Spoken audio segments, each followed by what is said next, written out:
আল্লাহ জাল্লা শানুর দরবারে অসংখ্য অগণিত শুকরিয়া, যে মহান রব্বুল ইজ্জত আমাদেরকে অত্যন্ত দয়া করে মায়া করে ঈদুল আজহার দ্বিতীয় দিন আল্লাহ তাআলা আকাশকে পরিচ্ছন্ন রেখে আমাদেরকে ঈদের নামাজ ঈদগাহে আদায় করার তৌফিক দান করছেন। এবং সাথে সাথে আজকে জুমার দিন শত শত মানুষের মধ্য থেকে আল্লাহ তাআলা আমাদেরকে পছন্দ করে বাছাই করে সর্বপ্রথম মসজিদে নিয়ে আসছেন। সে মহান আলিশান দরবারে কালিমাত শুকর আদায় করি আলহামদুলিল্লাহ। এবং সাথে সাথে সর্বকালের সর্বশ্রেষ্ঠ মহামানবের প্রতি দরুদ পাঠ করি, সকলে বলি সাল্লাল্লাহু আলাইহি ওয়াসাল্লাম। সম্মানিত সুধী, সম্মানিত মুসল্লিয়ানে কেরাম, আজকে যেহেতু ঈদের দ্বিতীয় দিন, মানুষের বিভিন্ন ব্যস্ততা থাকবে। ব্যস্ততার মধ্য দিয়ে আল্লাহ তাআলা আমাদেরকে কিছু দিনে কথাবার্তা শোনার জন্য নিয়ে আসছেন। কিন্তু আজকে ভারাক্রান্ত মন নিয়ে আপনাদের সামনে বসছি, যে আমরা পুরা ওয়াল পৃথিবীর মধ্যে দেখতে পাচ্ছি যে কেমন জানি একটা বেড়াজালের মধ্যে আমরা আটকায় আছি। বিভিন্ন দেশে যুদ্ধ চলতেছে এবং আমাদের প্রতিবেশী দেশ পশ্চিমবঙ্গ, ভারতে আমরা যেভাবে আনন্দ আর উল্লাস করে ঈদের নামাজ আদায় করছি, কুরবানি আদায় করছি, কুরবানি আদায় করতে গিয়ে কোনো বাধা বিপত্তির কোনো সম্মুখীন আমরা হই নাই, কিন্তু পূর্ব আল্লাহ তাআলা আমাদেরকে করে নাই। আল্লাহ তাআলার কাছে আমাদের দোয়া থাকবে, আরজি থাকবে, কোনোদিন যেন আমরা এটা সম্মুখীন না হই। তারা তাদের যেভাবে আল্লাহ তাআলার হুকুমগুলো পালন করার কথা ছিল তারা সেভাবে আদায় করতে পারে নাই। জুলুম আর নির্যাতনের কারণে তারা ঠিকমতো পশুগুলা জবাই করতে পারে নাই। আমরা তাদের জন্য দোয়া করব, আল্লাহ তাআলা যেন তাদেরকে সেই ব্যবস্থা করে দেয়। আল্লাহ রসুল সাল্লাল্লাহু আলাইহি ওয়াসাল্লাম হাদিসের মধ্যে বলেন যে পুরা পৃথিবীর জাহানের যত মুসলমান আছে, সমস্ত মুসলমান হলো একটা শরীরের মতো। আপনার শরীরে যদি আঙ্গুলে ব্যথা লাগে, আঙ্গুলে যদি কোনো কিছু ঢোকে, তাহলে পুরা শরীরটা ব্যথিত হয় না? যে যদি আপনার আঙ্গুলের মধ্যে যদি কোনো কাঁটা কিংবা কোনো জাতীয় জিনিস ঢোকে, তার ব্যথার কারণে পুরা শরীরটা কেমন জানি অনুভব হয়, খারাপ লাগে। তো রাসূল বলেন যে পুরা বিশ্বের মুসলমান হলো একটা শরীরের মতো। কোনো জায়গায়, কোনো স্থানে, কোনো দেশে যদি কোনো মুসলমানের উপর নির্যাতন করা হয়, যদি কোনো মুসলমানের উপর জুলুম করা হয়, তাহলে তোমাদেরকেও সেই ব্যথায় ব্যথিত হতে হবে। যদি আমরা সেই ব্যথায় ব্যথিত হতে পারি, তাহলে আমরা প্রকৃত মুসলমান, মুমিন। আর যদি আমরা তাদের ব্যথায় ব্যথিত না হতে পারি, তাহলে আমরা এখনো পরিপূর্ণ ইমানদার হতে পারি নাই। ইমান আছে, কিন্তু সেরকম ইমান আমরা এখনো তৈরি করতে পারি নাই। তো রাসূল বলছেন যে সমস্ত মুসলমানরা একটা শরীরের মতো। তো আমরা দেখতেছি যে আমাদের মুসলমান ভাইয়ের উপর জুলুম আর নির্যাতন করা হচ্ছে। শুধু এখানেই নয়, পুরা ওয়ার্ল্ড বিশ্বের মধ্যে দেখতেছি যে মুসলমানের উপর জুলুম আর নির্যাতন হচ্ছে। এটার বড় বড় উলামায়ে কেরামরা বলছেন যে যে ধারা বর্তমানে চলতেছে, এই ধারা গাজওয়াতুল হিন্দের দিকে নিয়ে যাচ্ছে। যে ধারা আমরা বর্তমানে পুরা ওয়ার্ল্ডের মধ্যে আমরা দেখতে পাচ্ছি, সেটা তৃতীয় বিশ্বযুদ্ধের মধ্যে নিয়ে যাইতেছে। বড় বড় উলামায়ে কেরামরা বলছেন এবং এখনো বলতেছে, যেভাবে পশ্চিমবঙ্গের মধ্যে মুসলমানদের উপর জুলুম আর নির্যাতন করা হয়েছে, এখনো বর্তমানে চলতেছে। যেভাবে জুলুম করছে, যে তারা যখন ভোটে জয় লাভ করছে, জয় হওয়ার পরে মুসলমানদের ঘরের উপর ইট থেকে শুরু করা, তাদের ঘর জ্বালায়া পুরায়া নষ্ট করে দিছে। কিন্তু মুসলমানরা কোথায় বিচার দিবে? মুসলমানদের বিচার দেওয়ার একটাই জায়গা, সেটা হলো আল্লাহ তাআলা। তারা ওই আল্লাহ তাআলাকেই বিচার দিয়ে ক্ষান্ত আছে। কিন্তু আল্লাহ তাআলার একটা নিয়ম হলো যে আল্লাহ তাআলা বান্দাকে তৎক্ষণাৎ ধরে না। আল্লাহ ছাড় দেয় কিন্তু ছেড়ে দেয় না। আমরা অনেক সময় অনেক রকমের গুনাহ বা আমরা অনেক কিছুই দেখতে পাই, জুলুম নির্যাতন। আমরা মনে করি আল্লাহ তাআলা কেন তাদের উপর এখনই গজব দিতেছে না কেন? কিন্তু আল্লাহ তাআলা বলে দিছে যে আমি, তোমরা যে জুলুম নির্যাতন করো না কেন, আমি আল্লাহ তাআলা ছাড় দিই কিন্তু ছেড়া দিই না। যখন ধরবো তখন এমন ভাবে ধরবো তখন আর পালায়া যাওয়ার কোনো পথ নাই। তো আমরা তাদের জন্য দোয়া করব, বিশেষ করে দোয়া করব যে আল্লাহ তাআলা তাদেরকে জিহাদি প্রেরণায় পরিণত করুক। কারণ ওখানে যদি বাঁচতে যায় স্বাভাবিকভাবে বাঁচতে পারবে না। তাদের অন্তরে জিহাদের ভালোবাসা, জিহাদের তাড়না থাকতে হবে। যে কথা আল্লাহ তাআলা কোরআনুল কারীমের অসংখ্য অগণিত আয়াত দ্বারা আল্লাহ তাআলা প্রমাণ করে দিছে জিহাদের কথা। রাসূল হাদিসের মধ্যেও প্রমাণ করে দিয়েছেন যে জিহাদের কথা কত ফজিলতের কথা। এই জন্য আমরা দোয়া করব আল্লাহ তাআলা তাদেরকে এমন ঈমান দান করুক, তারা যেন গাজওয়াতুল হিন্দে শরীক হতে পারে। রাসূল সাল্লাল্লাহু আলাইহি ওয়াসাল্লাম হাদিসের মধ্যে বলেন যে হাদিসটা সুনানে নাসাইর মধ্যে আসছে যে অতি শীঘ্রই মুসলমান এবং হিন্দুস্তানের সঙ্গে একটা বড় রক্তক্ষয়ী যুদ্ধ হবে। সেই যুদ্ধের মধ্যে তিনটা দল থাকবে। এক দল তারা যুদ্ধের স্থানে অংশগ্রহণ করবে, ওখানে অংশগ্রহণ করার পরে তারা শাহাদত বরণ করবে। পৃথিবীর মধ্যে সবচাইতে শ্রেষ্ঠ শহীদ বলে তাদেরকে গণ্য করা হবে। এবং রাসূল বলেন কিছু লোক ওই হিন্দুস্তানের সঙ্গে যুদ্ধ করতে গিয়া ভয়ে তারা পিছনে পালায়া চলে আসবে। আল্লাহ তাআলা তাদেরকে কোনোদিন কখনো ক্ষমা করবেন না। কারণ যুদ্ধের ময়দান থেকে পালায়া যায় আসে, আল্লাহ তাআলা তাকে ক্ষমা করেন না। এবং তৃতীয় নাম্বার দল হচ্ছে যারা জিহাদ করবে, জিহাদ করার পরে বিজয় লাভ করবে। আল্লাহ তাআলা তাদেরকে এতটাই মর্যাদা, স্পেশাল মর্যাদা দান করবে যে যত রকমের ফাসাদ ফিতনা থাকবে, বালা মুসিবত থাকবে, কোনো ফিতনা কোনো বালা মুসিবত তাদেরকে গ্রাস করতে পারবে না। তো আমরা আল্লাহ তাআলার কাছে দোয়া করব আল্লাহ তাআলা যেন আমাদেরকে ওই দলের মধ্যে শামিল করে, দুই দলের মধ্যে, হয়তো শাহাদত নয়তো গাজী হয়ে যেন আল্লাহ তাআলা আমাদেরকে ফিরে রাখে। কারণ বলা যাবে না, রাসূল ভবিষ্যৎবাণী করে গেছে, কখন কি ঘটবে, কখন কি শুরু হবে তা আপনিও বলতে পারবেন না, আমিও বলতে পারবো না। কিন্তু যেভাবে পেপার পত্রিকা এবং অনলাইনে এবং নিউজের মধ্যে আমরা যেভাবে দেখতেছি, যে আমরা বর্ডারের মধ্যে যেগুলো দেখতেছি, বিজেপি আর বিএসএফ এর মধ্যে যে কথোপকথন বা ঝগড়া চলতেছে, ইন্ডিয়া তাদের ভূখণ্ডকে তারা কি দিতেছে, তার কাটা দিতেছে। কিন্তু মূল নিয়ম আর নীতি ছিল, মূল নীতি, প্রতিটা জিনিসের একটা মূল নীতি থাকে। মূল নীতি ছিল প্রায় 150 গজ না 150 পর্যন্ত বাংলাদেশও সেখানে তার কাটা দিতে পারবে না এবং ভারতও কি দিতে পারবে না, তার কাটা দিতে পারবে না। কিন্তু তারা জুলুম আর নির্যাতন করা, আমাদের উপর জুলুম আর নির্যাতন করা, তারা এই কাজটা করতেছে। কিন্তু এটা কোন দিকে গড়াচ্ছে আর এটা কোন দিকে যাচ্ছে, এটা আমরা ভ্রুক্ষেপ করতেছি না, চিন্তা করতেছি না। আমরা নিউজে দেখতেছি, আমরা পেপার পত্রিকায় দেখতেছি, দেখার পরে আমরা অনুভূতি আমার ভিতরে আসতেছে না বা আমার মনেও হইতেছে না যে এটা কোন দিকে গড়াচ্ছে। এভাবে গড়াতে গড়াতে গড়াতে গড়াতে হঠাৎ করে একদিন যুদ্ধ পর্যায়ে চলে যেতে পারে। কারণ আমরা দেখছি বিভিন্ন দেশে ইরানের যে যুদ্ধ হচ্ছে, এটা তো আমরা দেখছি, যেভাবে যুদ্ধ চলতেছে, না জানি বাংলাদেশের উপর কখন জুলুম নির্যাতন করা হয়। এই জন্য নিজের ইমানকে, এখন আমাদের করণীয় কি? আমাদের সর্বপ্রথম দুইটা করণীয়। একটা হলো নিজের ইমানকে তরুতাজা করা।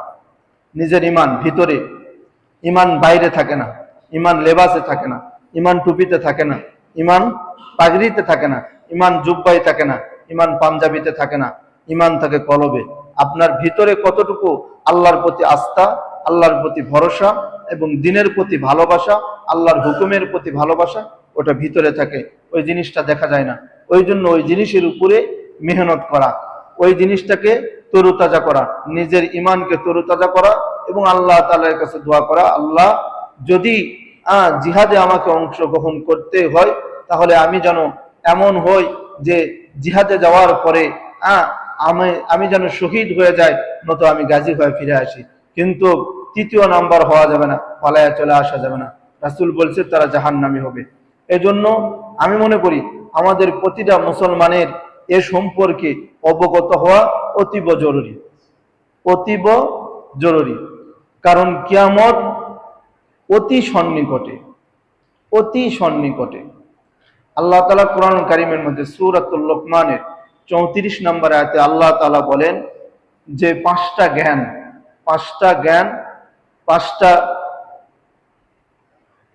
পাঁচটা জ্ঞান শুধুমাত্র আল্লাহ তাআলার কাছে আছে। কোন নবী, রাসূল, পয়গম্বর, পীর, ওলি যা আছে কেউ জানে না। এই পাঁচটা জ্ঞান শুধুমাত্র আল্লাহ তাআলা ছাড়া কেউ জানে না। আল্লাহ তাআলা সেই পাঁচটা জ্ঞানের কথা, সেই পাঁচটা গায়েবের কথা আল্লাহ তাআলা আমাদেরকে জানায়া দিচ্ছে যে এই পাঁচটা সম্পর্কে তোমাদের বিচলিত হওয়ার কারণ নাই। কারণ এই পাঁচটা জ্ঞান আমি আল্লাহ তাআলা জানি।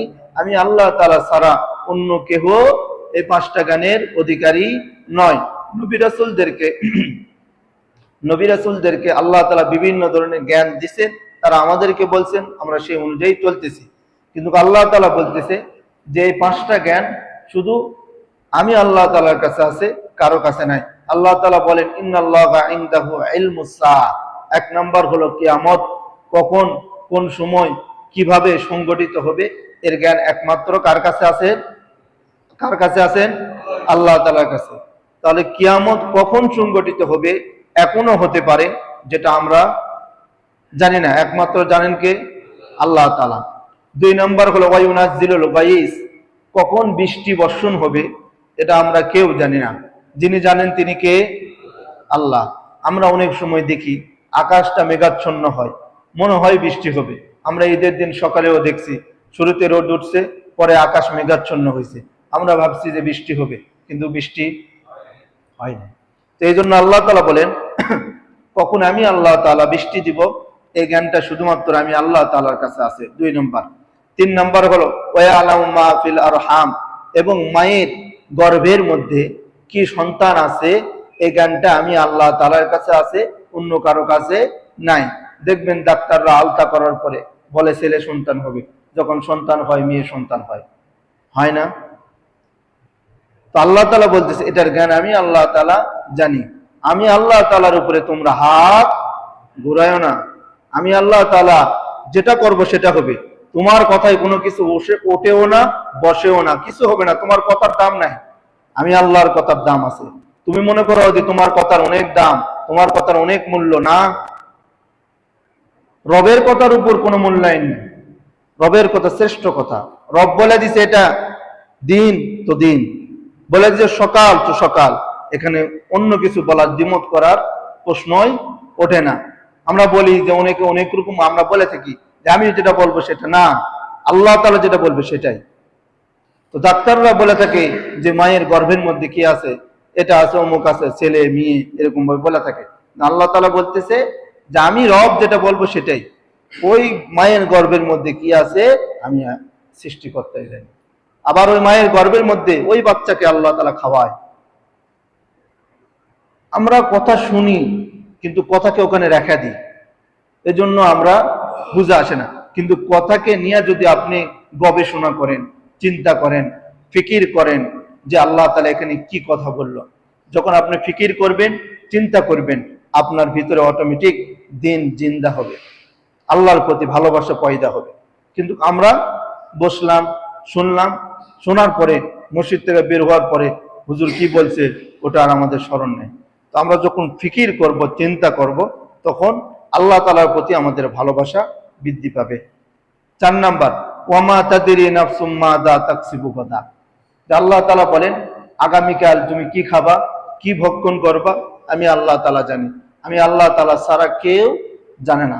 আমরা অনেক সময় চিন্তা করি আগামীকাল এই খাবারটা খাবো, আগামীকাল এই কাজটা করব। কিন্তু এমন একটা খবর আসে বা এমন একটা কাজ আসে যে কাজের কারণে আমরা নিজ ঘরে যে খাবার খাওয়ার জন্য চিন্তা করেছিলাম রাতের বেলা, সকালবেলা উঠে খাবারটা খাবো, সকালবেলা এমন একটা ফোন জরুরি কল আসছে যে তোমার অমুক আত্মীয় দুনিয়া থেকে বিদায় নিয়ে চলে গেছে, বা তোমার একটা কাজ আছে তোমাকে এখানে আসতে হবে, ওখানে গিয়ে সারাদিন চলে গেছে। আপনি চিন্তা করছিলেন রাতের বেলা কি করবেন, সকালবেলা এই খাবারটা খাবেন, কিন্তু খাইতে পারলেন? তো আল্লাহ তাআলা বলতেছে তুমি কি খাবা, তুমি কি কর্ম করবা তুমি আগামীকাল কোথায় কর্ম করবা, কোথার থেকে তুমি উপার্জন করবা, কোথায় তোমার রিজিক আছে, কোথায় তোমাকে সম্মানিত করা হবে, আমি আল্লাহ তাআলা ভালো জানি, এছাড়া কেউ জানে না, কেউ জানে না। 5 নম্বর আল্লাহ তাআলা বলেন ওয়ামা তাদরি নাফসুম মাযা ওয়ামা তাদরি নাফসুম মাযা তাকসিবু গাদা ওয়ামা তাদরি নাফসুম বিআইয়ি আরদিন তামুত, যে তোমার কোথায় কোন স্থানে মৃত্যু আছে আমি আল্লাহ তাআলা ছাড়া কেউ জানে না।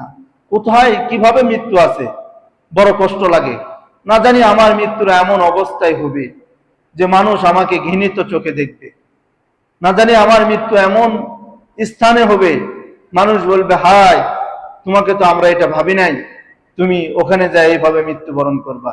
যেন আল্লাহ তাআলার কাছে দোয়া করা, আল্লাহ তুমি সম্মানের মৃত্যু তুমি আমাকে দান করিও। যেন মৃত্যুর কথা কেউ জানে না। আমরা গত ঈদের আগেও দেখছি আমাদের নওগাঁ মান্দার কোন একটা গ্রামের প্রায় 13 থেকে 14 জন একভাবে সবাই মারা গেছে। একই গ্রামের 13 থেকে 14 জন ঈদের আগে তারা ঢাকা থেকে বাড়িতে ফিরতেছিল। তারা কি জানতো? তারা তো আনন্দ করতেছিল আর আসতেছিল যে আমরা পরিবারের সঙ্গে, কেউ চিন্তা করছিল যে আমার সন্তান আমার স্ত্রীর সঙ্গে ঈদ করব, কেউ চিন্তা করছিল আমার পিতামাতার সঙ্গে ঈদ করব, কিন্তু তারা জানে না তাদের মৃত্যু পথের মধ্যে লেখা আছে। এজন্য যার যেখানে মৃত্যু আছে সেখানে আল্লাহ তাআলা আপনাকে যেভাবেই হোক নিয়ে যাবে, যেভাবেই হোক সেখানে আল্লাহ তাআলা আপনাকে নিয়ে যাবে। এই জন্য 5টা জ্ঞান আল্লাহ তাআলার কাছে আছে, এই 5টা জ্ঞান কারো কাছে নাই। আমি আবারও বলতেছি যে ভালো করে শুনেন, আল্লাহ তাআলা বলেন যে 5টা জ্ঞান আমি আল্লাহ তাআলার কাছে আছে, অন্য কারো কাছে নাই। 1 নম্বর হলো ইন্নাল্লাহা ইনদাহু ইলমুস সাআ, কিয়ামত কখন সংগঠিত হবে, পৃথিবী কখন ধ্বংস হবে, এটা একমাত্র জ্ঞান কার কাছে আছে? আল্লাহর কাছে। 2 নম্বর ওয়ায়ুনাজ্জিলুল গায়স, কখন বৃষ্টি বর্ষণ হবে, এই জ্ঞানটা কার কাছে আছে? আল্লাহর কাছে। 3 নম্বর ওয়ায়ালামু মা ফিল আরহাম, মায়ের গর্ভের মধ্যে ছেলে সন্তান আছে নাকি মেয়ে সন্তান আছে, এই জ্ঞানটা কার কাছে আছে? আল্লাহর কাছে। 4 নম্বর ওয়ামা তাদরি নাফসুম মাযা তাকসিবু গাদা, আগামীকাল আপনি কি উপার্জন করবেন, কি খাবেন, এই জ্ঞানটা কার কাছে আছে? আল্লাহর কাছে। 5 নম্বর ওয়ামা তাদরি নাফসুম বিআইয়ি আরদিন তামুত, আল্লাহ তাআলা বলেন যে তোমার কোন স্থানে কোথায় তোমার মৃত্যু লেখা আছে এটা আমি একমাত্র আল্লাহ তাআলা জানি, আমি আল্লাহ তাআলা ছাড়া কেউ জানে না। তো কিয়ামত কখন কোন স্থানে কিভাবে আল্লাহ তাআলা সংগঠিত করবে, আমরা পৃথিবীর বুকে দেখতে পাচ্ছি অসংখ্য অগণিত কিয়ামতের আলামত দেখা যাচ্ছে, যেটা রাসূল হাদিসের মধ্যে বলছে যে প্রতিটা জিনিসেরই একটা আলামত আছে। আমরা যে ঈদ উদযাপন করলাম, এই যে ঈদের আগে আমরা কুরবানি ক্রয় করলাম, এটা হলো ঈদের আলামত যে সামনে আমাদের কুরবানি, এই জন্য আমরা পশু ক্রয় করলাম। তো প্রতিটা জিনিসের একটা আলামত আছে। রাসূল হাদিসের মাধ্যমে অসংখ্য হাদিস, বিভিন্ন বড় বড় কিতাবগুলির মধ্যে অনেক হাদিস আল্লাহ রসুল নিয়ে আসছেন। আল্লাহ রসুল আমাদেরকে জানিয়ে দিচ্ছেন যে পৃথিবী এত সুন্দর সবুজ শ্যামল আপনি পৃথিবী দেখতে পাচ্ছেন, যেখানে নদীর প্রয়োজন আল্লাহ সেখানে নদী দিছে, যেখানে খালের প্রয়োজন সেখানে আল্লাহ খাল দিছে, যেখানে গাছপালার প্রয়োজন আল্লাহ তাআলা সেখানে গাছপালা দিছে, যেখানে যেই জিনিসের প্রয়োজন আল্লাহ তাআলা সেখানে সেই জিনিস দিয়া পৃথিবীকে এত সুন্দর করে সৃষ্টি করছে। এই পৃথিবী তুলার মতো উঠতে থাকবে। যখন পৃথিবী ধ্বংস হবে তখন পৃথিবীটা তুলার মতো উঠতে থাকবে। এই যে আমরা গাছপালা দেখতে পাচ্ছি, ঘর বাড়ি সব তছনছ হয়ে যাবে, সব খেলার মাঠের মতো হয়ে যাবে। তো রাসূল বলেন এই পৃথিবী ধ্বংস হওয়ার আগে অনেক আলামত আছে, অনেক। আমি কয়টা আলামত বলবো আপনাদেরকে। এই জন্য আজকে বলছি যে এই যে পৃথিবী ধ্বংস হবে, কিয়ামত হবে, কিয়ামত অতি সন্নিকটে, সে সম্পর্কে আগামী সপ্তাহ থেকে কিয়ামতের আলামত থেকে শুরু করে নিয়ে কিয়ামতের মাঠে বিচার পর্যন্ত আমি যতটুকু আলোচনা ইতিপূর্বে করছি, কোরআন হাদিস নিয়ে গবেষণা করে আমি আলোচনা করছি। তো সামনেও এটা ফিকির করছি বা চিন্তা করতেছি, আপনারা দোয়া করবেন যাতে করে আল্লাহ তাআলা আমাকে বেশি বেশি পড়া আপনাদেরকে সঠিক তথ্য দেওয়ার জন্য আল্লাহ তাআলা আমাকে তৌফিক দান করে। আগামী সপ্তাহ থেকে কিয়ামতের আলামত, এই পৃথিবীতে ধ্বংস হবে, কিভাবে ধ্বংস হবে, কোন আলামত গুলা দেখা যাবে, সেগুলা নিয়ে আগামী সপ্তাহ থেকে নিয়ে ধারাবাহিকভাবে সিরিজ আকারে একবারে কিয়ামতের মাঠ যেই দিন হিসাব নিকাশ শুরু হবে, কিভাবে হিসাব নিকাশ হবে সেই সম্পর্কে সবিস্তারিত কোরআন এবং হাদিস থেকে ধারাবাহিকভাবে আলোচনা করা শোনানোর চেষ্টা করছি, চিন্তা করছি। ইনশাআল্লাহ দোয়া করবেন আল্লাহ তাআলা যেন আপনাদেরকে এভাবে ধারাবাহিকভাবে এই আলোচনাটা আমাকে করার তৌফিক দান করে। আমরা অসংখ্য অগণিত কিয়ামতের আলামত দেখতে পাচ্ছি। আমরা দেখতেছি বিচার ব্যবস্থার যে হালত আর যে অবস্থা, যে জুলুম আর নির্যাতন হইতেছে। আমরা একের পর এক জুলুম আসবে, একের পর এক নির্যাতন হবে। যে কথা রাসূল কানজুল উম্মাহ একটা হাদিসের কিতাব, ওখানে আব্দুল্লাহ ইবনে মাসউদ রাদিয়াল্লাহু তাআলা আনহু বলেন, হাদা ফিতানুন কদ আযলামাতু কতাতুল লাইলিল মুসলিমি, যে এমন অন্ধকারের মতো ফিতনা আসবে, ফিতনা অন্ধকারের মতো আসবে যে আপনার কাছে মনে হবে যে আপনি ওইভাবে অনুভব করতে পারবেন না। যারা এটাকে নিয়ে পড়াশোনা করে, গবেষণা করে, তাদের কাছে অন্ধকার পৃথিবী, তাদের কাছে অন্ধকার মনে হবে। আমরা আলোকিত পৃথিবী দেখতে পাচ্ছি, কিন্তু যারা হাদিস আর কোরআন নিয়ে গবেষণা করে তাদের কাছে পৃথিবীটা হলো একটা গবেষণা, তাদের কাছে অন্ধকার মনে হবে। আর মনে হওয়াই স্বাভাবিক, কারণ রাসূল তো হাদিসের মধ্যে বলে দিয়েছে। রাসূল বলতেছে যে এমন একটা সময় আসবে যে পৃথিবী অন্ধকারের মতো হয়ে যাবে, কিন্তু আমরা দেখতে পাচ্ছি আলোকিত। আমি কথাকে বুঝাইতে পারতেছি, আমরা দেখতে পাচ্ছি আলোকিত, কিন্তু যারা কোরআন আর হাদিস নিয়ে রিসার্চ করে, যারা পড়াশোনা করে, যারা আল্লাহর ভয় যাদের অন্তরে আছে, তারা দেখতে পাচ্ছে যে পৃথিবী ধ্বংসের দিকে এগোচ্ছে।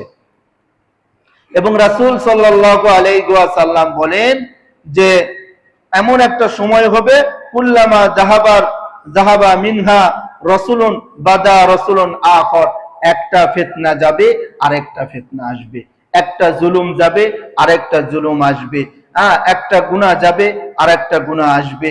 অসংখ্য অগণিত ভালো মানুষকে অসম্মানিত করা হবে, সম্মানী ব্যক্তিকে অসম্মানী করা হবে, অসম্মানী ব্যক্তিকে সম্মান করা হবে। রাসূল হাদিসের মধ্যে বলেন, যোগ্য ব্যক্তিরা যোগ্য জায়গায় বসতে পারবে না, অযোগ্য জায়গায় তাদেরকে বসতে হবে, আর যোগ্য জায়গায় অযোগ্য ব্যক্তিরা বসে থাকবে। কত রকমের কত আলামত নেবেন, বিভিন্ন আলামত আল্লাহ রাসূল সাল্লাল্লাহু আলাইহি ওয়াসাল্লাম আমাদেরকে বলে দিয়েছেন। এই জন্য এখান থেকে যদি আপনি যদি চান যে কিয়ামতটা একটু দেরিতে আসুক, কিয়ামতটা দেরিতে আসুক, আমরা দুনিয়াতে থাকি, দুনিয়াতে আমরা মানুষের অন্তর, মানুষ কি দুনিয়া থেকে চলে যেতে চায়? সহজে চায় না, কেউ চায় না। এই যে আমার কথা বলতে দেখতেছেন, আমাকে মনে করতেছেন যে হুজুর মনে চলে যাবে, না, আমাকেও থাকতে মনে চায় দুনিয়াতে, যে থাকি দুনিয়াতে, কিন্তু দুনিয়া আপনাকে রাখবে না, দুনিয়া আপনাকে রাখবে না, কেউ মনে রাখবে না। আপনার সন্তান, আপনার স্ত্রী, প্রাণপ্রিয় স্ত্রী, আপনি মনে করতেছেন আপনার স্ত্রী কতই না আপনাকে মহব্বত করে ভালোবাসে, একই ঘরে শুয়ে আছেন, আপনি মারা যান, দেখেন ওই আপনার স্ত্রী ঘর থেকে সঙ্গে সঙ্গে আপনার শরীরে হয়তো বা এরকম করে একটু ধাক্কা দিবে, দেখবে যে আপনার ভিতরে রূহ নাই, সঙ্গে সঙ্গে আপনার স্ত্রী ঘর থেকে বের হয়ে মানুষদেরকে ডাকাডাকি করবে যে আমার স্বামী তো কি করতেছে না, কথা বলতেছে না। যখন কথা বলবে না, মানুষটার সাথে যখন দেখবে আপনি মারা গেছেন, তখন আর আপনার স্ত্রী ঘরে ঢুকবে না। যে কত মহব্বত, প্রতিটা মানুষের সাথে আমাদের কত মহব্বত। এই মানুষগুলাই আপনাকে কত ভালোবাসে, সম্মান করে, শ্রদ্ধা করে। এই শ্রদ্ধা সম্মান আপনি মারা যাওয়ার পরে একদিন, 2 দিন, 1 মাস, 2 মাস, 1 বছর, 2 বছর, তারপরে ভুলে যাবে। এই জন্য ভাই, আখিরাতের জন্য যে জিনিসটা নিয়ে যেতে হবে সেই জিনিসটা তাড়াতাড়ি তৈরি করেন।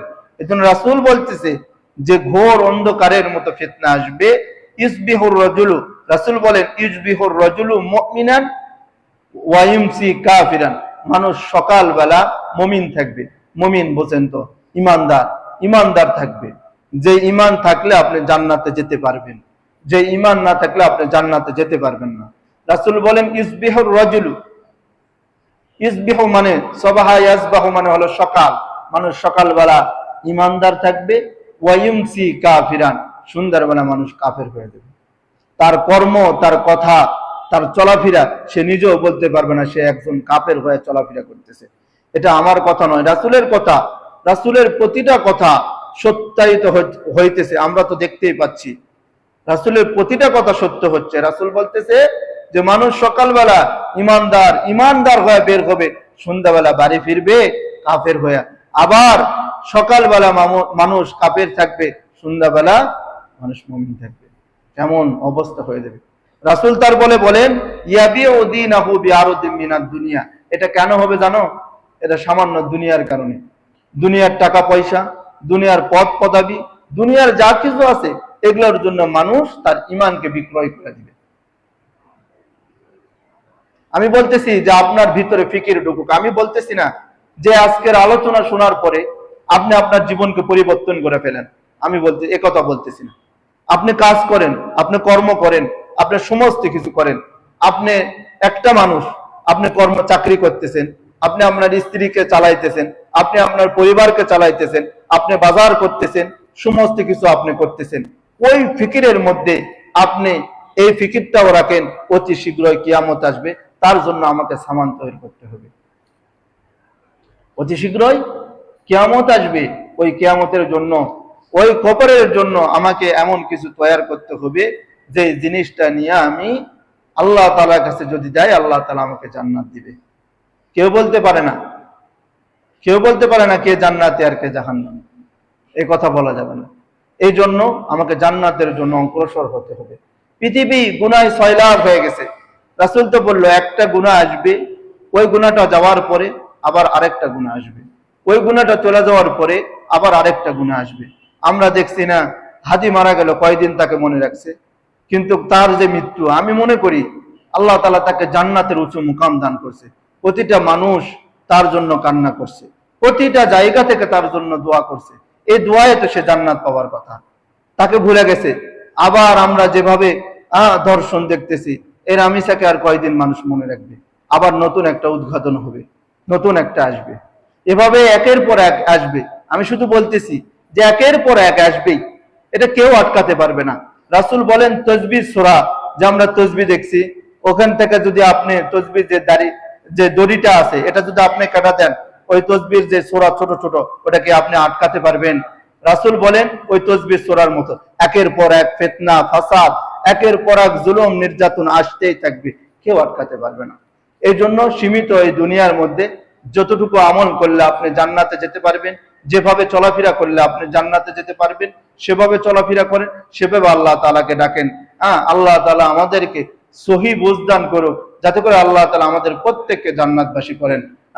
আর যে কথা আমি আপনাদেরকে বললাম, আগামী সপ্তাহ থেকে এই যে পৃথিবীকে আমরা দেখতেছি কত সুন্দর, এই পৃথিবী ধ্বংস হয়ে যাবে। কিভাবে ধ্বংস হবে তার তো আলামত রাসূল হাদিসের মধ্যে বলছে। ধারাবাহিক ভাবে আপনাদেরকে ইনশাআল্লাহ আগামী সপ্তাহ থেকে ইনশাআল্লাহ বলবো। আল্লাহ তাআলা আমার নেক হায়াত দান করুক। আমিও দোয়া করি আল্লাহ তাআলা আপনাদেরকে নেক হায়াত দান করুক। যা কিছু বললাম আল্লাহ তাআলা আমাদেরকে বুঝা আমল করার তৌফিক দান করুক। যারা সুন্নত পড়ি নাই আমরা সুন্নত পড়ে ফেলি।